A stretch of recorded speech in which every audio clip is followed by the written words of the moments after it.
Okay, so it's Tuesday, May 3rd, 1:30 p.m. and back at Wade Creek. I'm trying to come at a 4-foot tide, so it's about, I want to say 2 hours before high tide. I want to say high tide is about a little under 6 feet today, so it's a lower high tide than what I've been fishing at. So I see one person in the surf.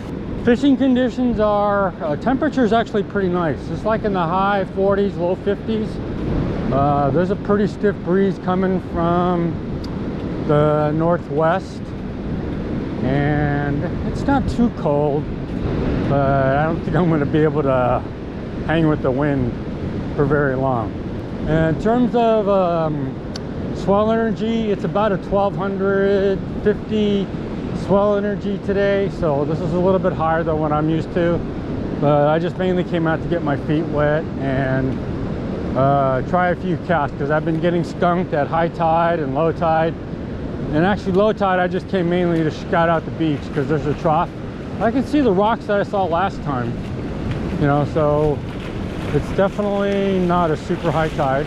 In terms of catching conditions, there seems like there's a lot of breaking waves close by. But because it's a 12 energy day, you got to stand way up the beach. So I don't know if I can get to the crashing waves. Catching conditions look pretty decent here, except for the depth. But there's a lot of crashing waves, but it's just pretty shallow. So I think this is where going to the north will help. You know, closer to the trees where the water's a little bit deeper. It might be Dao. It looks like his headgear and stuff. Let's see if that's Dao. That would be Daozer Saechao. He's master perch slayer. I haven't fished with him in a while. Can't believe it, man. I haven't seen you forever. Happy birthday, by the way, man. It was on Facebook. I wrote on your Facebook. Hey, you're still using the Santiam rod? Oh man, you bent the eye. Is that bent? Well, it looks like that. Oh really? Yeah. It was already like that. How long you? That's why I figured. I thought it was bent. It is, right? Yours is a little bit more than mine. See how it's right here? Yeah. But mine's that way too. But I think yours might. Yeah, yours might be just a little bit more, but it's close. Yeah. How do you like the rod, by the way, though? I love it. Yeah. Does it cast further than your other one? Kinda, yeah. Yeah. Is this all you use now? Are you using a 4 ounce? Yeah. Oh, you're using a 4 ounce on it. What's that for? The orange? Yeah. In case if I drop my phone in the water. Oh, it'll float. Yeah. Oh, that's a good idea. I never even thought about that. Oh, you came down through that way, right? How'd you know? Because I saw you going into the bushes just as I got here, and I was like, that guy's crazy. How come he doesn't go through the path? Too far to walk. Use it sand shrimp? That was master perch slayer, Daozer Saechao. So he's a hardcore fisherman. He's probably one of the best catchers on the Oregon coast, but that's because he's hardcore. So he's using an 11-foot Santiam, which he says he loves. So that's really awesome to see. So he's going to stay south.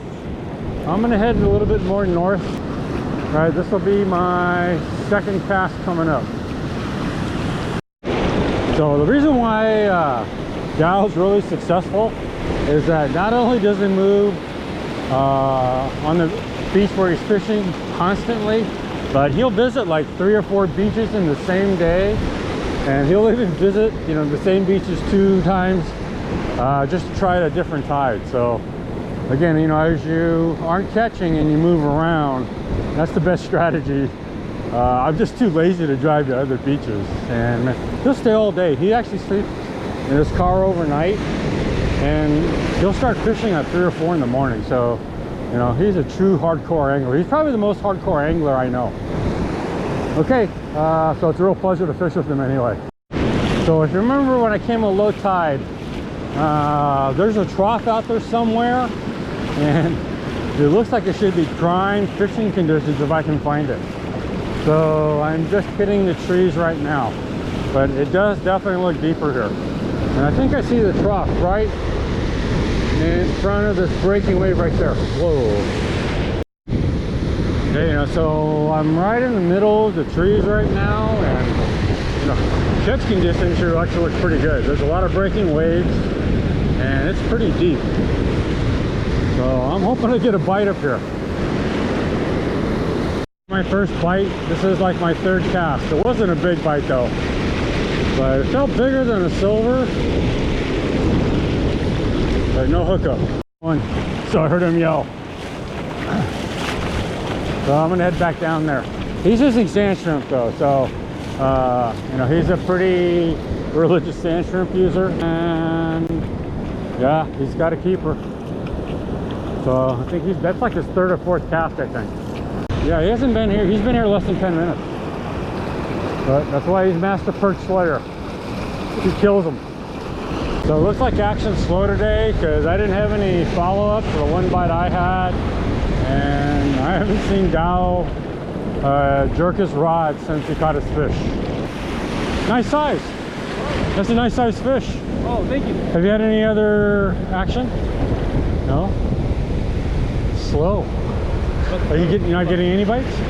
I only had one bite up there. You got a bite too? Yeah, but it wasn't a good one. It wasn't a big one.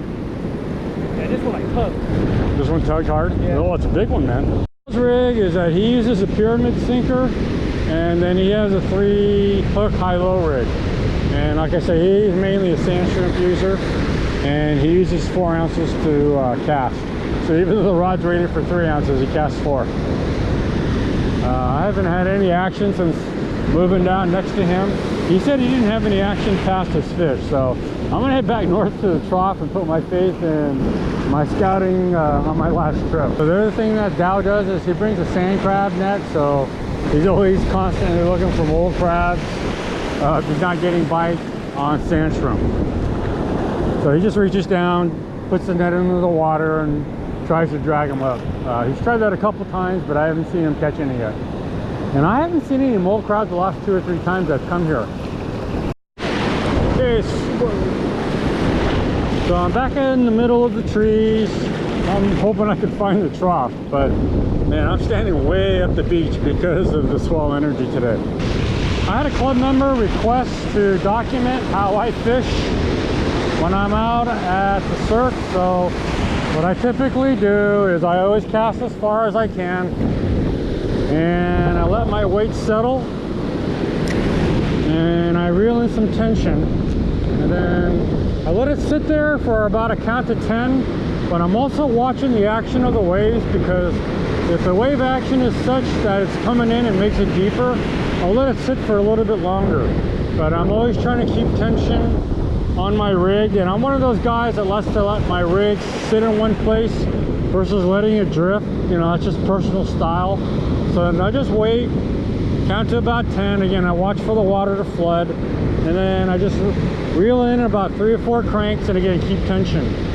So I just keep doing that, and as I walk along the beach from left to right, and then I'm casting from in to out, I'm hoping I actually pinpoint if the fish are close or if they're far away or if they're mid-water. And it takes me about 4 or 5 minutes per cast by fishing this way if there's no drift. If there's a drift left or right or coming in, then you end up pulling in your weight a lot faster and you end up casting a lot sooner.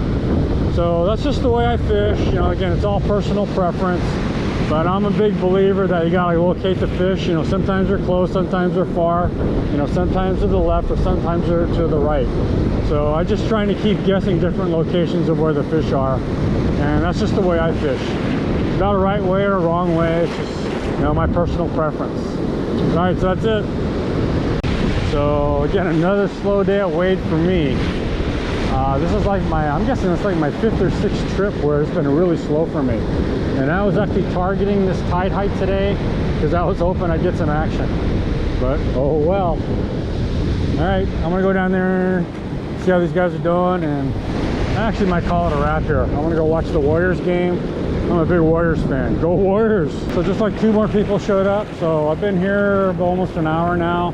I'm about ready to bag it, I think. Action's really slow. But it was just nice to be out here. Man, nice fresh air. Sun shines out. You know, there's a little bit of a breeze, but nothing major. So, you know, what a pleasant day to be fishing. How you doing? Good. You belong to the Oregon Perch Club? Yeah, sure. I'm Jay. What's your name? Bill. Bill, what's your last name, Bill? Huh? What's your last name? Beyer. Beyer?